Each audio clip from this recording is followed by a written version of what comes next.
Hello everyone, welcome to Alpha to Sky. Today in this video we'll be going through a few interesting topics. So we'll be going through the Hague Convention, Montreal Convention and the Montreal Protocol which are very important from the exam point of view, and they are very interesting as well. So Hague Convention was held in 1970. So basically after the Tokyo Convention, there were some terrorist hijackings that happened. So ICAO decided to have a solution for this, and thus in the convention that was held in the Hague city of the Netherlands, they came up with few guidelines and few solutions for these hijackings. So this was held in the Hague city of Netherlands, and it defines the act of unlawful seizure of an aircraft. So unlawful seizure is nothing but the hijacking of an aircraft. It requires severe punishments to these offenders who are involved in these unlawful seizure of the aircraft. It requires a country to hand over the offender to the country which has jurisdiction over the crime. So if the hijacking has happened in a different country, or if the aircraft lands in a different country, then that country has to hand over all these offenders to the country that has jurisdiction. So from the previous videos from the Tokyo Convention, we had seen that the country of registration has primary jurisdiction over the issues that has happened on the flight. So all countries who have signed this convention are legally bound to follow these rules. The countries who have not signed the convention are not legally bound to follow. For example, let's say a person commits an offense on board an aircraft registered in country A, which is a party to the Hague Convention, and then flees to country B, which is also a party to the convention. So country A can request country B to extradite the offender or hand over the offender to country A, and country B is obliged to cooperate and extradite the offender under the provisions of the Hague Convention, assuming all legal requirements are satisfied. So one key provision is to ensure that offenders cannot escape justice by fleeing to another country. So all contracting states either prosecute the offender themselves or they extradite them to the state that has jurisdiction. Next we have the Montreal Convention, which was held in 1971, and this complements the Hague Convention. So this adds a few more points over the Hague Convention to improvise the acts against the unlawful seizure. So it is also titled as the Convention for the Suppression of Unlawful Acts Against the Safety of Civil Aviation. It is concerned with unlawful acts other than unlawful seizure. So other than hijacking, there could be certain acts which can jeopardize the safety of the aircraft, of the aerodrome, or the passengers, right? So Montreal Convention covers these unlawful acts. So examples could be acts of violence that endanger people and property and safety of the aircraft, damage an aircraft in service, or make it incapable of flight, right? So if someone is damaging an aircraft in service, or he's making it incapable of flight, then that is also considered as an unlawful act, and it is covered under the Montreal Convention. Placing any device on an aircraft to destroy it, damage it, or make it unfit for flying, right? Damage to navigation facility or interfering. So these are the examples over which the Montreal Convention is applicable, right? So these are not the acts of hijacking. Instead, these are the other unlawful acts which could cause issues to people and property. Misusing aircraft communication systems to transmit false information. So if someone is misusing the communication systems and transmitting a false information, then that is also covered under this convention. Next, we have the Montreal Protocol, which was applied in 1988. This extended the Montreal Convention, and it includes offenses committed at aerodromes serving international aviation. So Hague Convention covered the unlawful acts, unlawful seizure of the aircraft, which is hijacking. Then Montreal Protocol, then Montreal Convention extended it to include the offenses which are not hijacking, but certain unlawful acts which could jeopardize the safety of passengers and the aircrafts. Then the Montreal Protocol extended it further to the offenses committed at aerodromes, which are serving the international aviation. The use of device, substance, or weapon. Performing act of violence against a person in an airport. If a person in an airport is performing an act of violence against a person in the airport, then that is covered under the Montreal Protocol. Destroy or damage facilities at airport.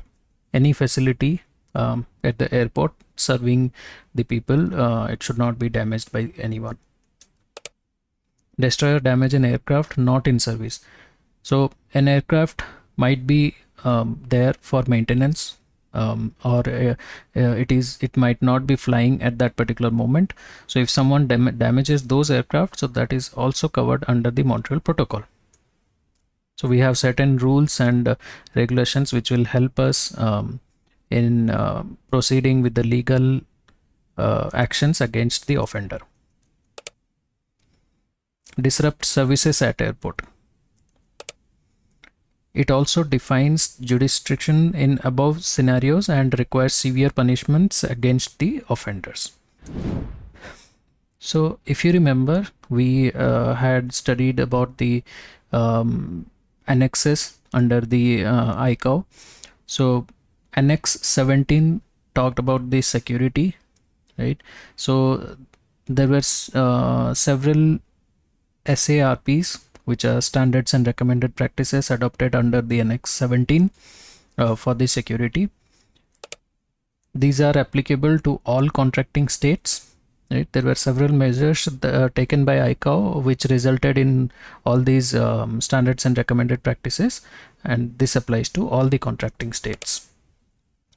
So the contracting states are required to establish aviation security programs, designate authority for aviation security, constantly review the level of threat, coordinate activities with other national agencies as well as with agencies from other states, set up training programs. So training programs to have efficient plan and set up airport security committees. The contracting states are required to take all these steps to make sure that the security is maintained and the aviation is safe for the passengers. Next, we have the Montreal Convention of 1991.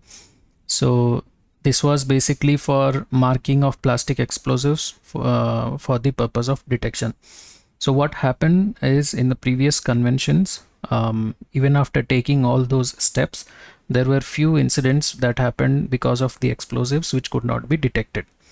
So those were the plastic explosives, and since they were not detected in those with those sensors available at that time, so this convention mandates it to mark the plastic explosives, which will help during detection.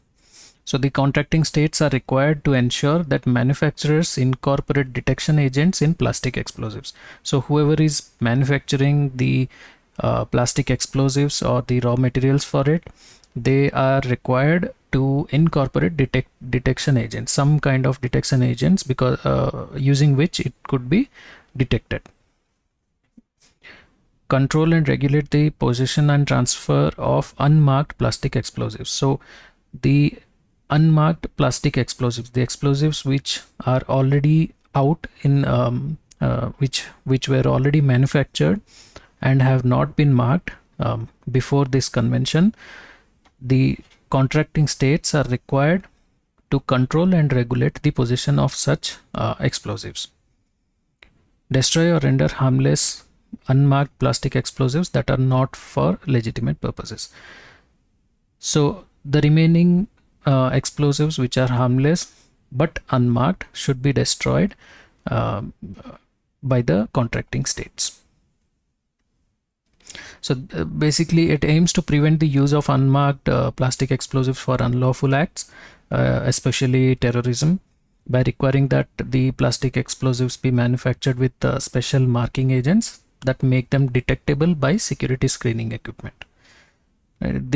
This convention is part of the global efforts to enhance the aviation and public security by making it harder for terrorists to smuggle undetectable explosives into aircraft or into public places.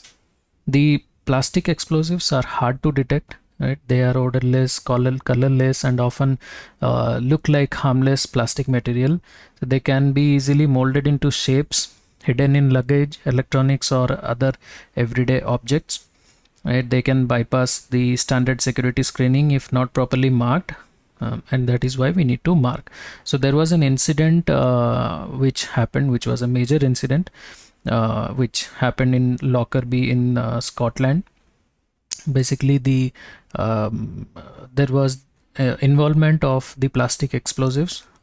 Someone carried the plastic explosives inside the suitcase, right, which could not be detected, and that resulted in the Pan Am Flight 103 to crash, and 259 people on board, including 11 people on the ground, were killed in that incident.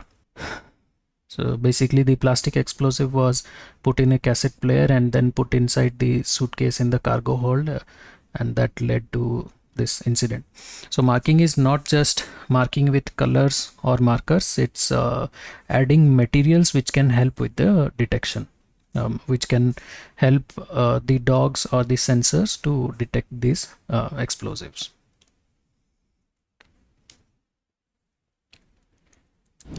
And a very important point here is India ratifies the Tokyo Convention of 1963, the Hague Convention of 1970, Montreal Convention of 1971, the Montreal Convention of 1991, and the Montreal Protocol of 1988. So India ratifies all of these to maintain this aviation security in international aviation. Alright, that was it for this video. It was a small video, but covered a very important topic about the unlawful acts. I hope you liked the video. If not, please let me know how I can improve the future videos. And if you like, do drop a like, comment, and subscribe. Remember, the only real mistake is the one from which we learn nothing. Said by Henry Ford. Thank you.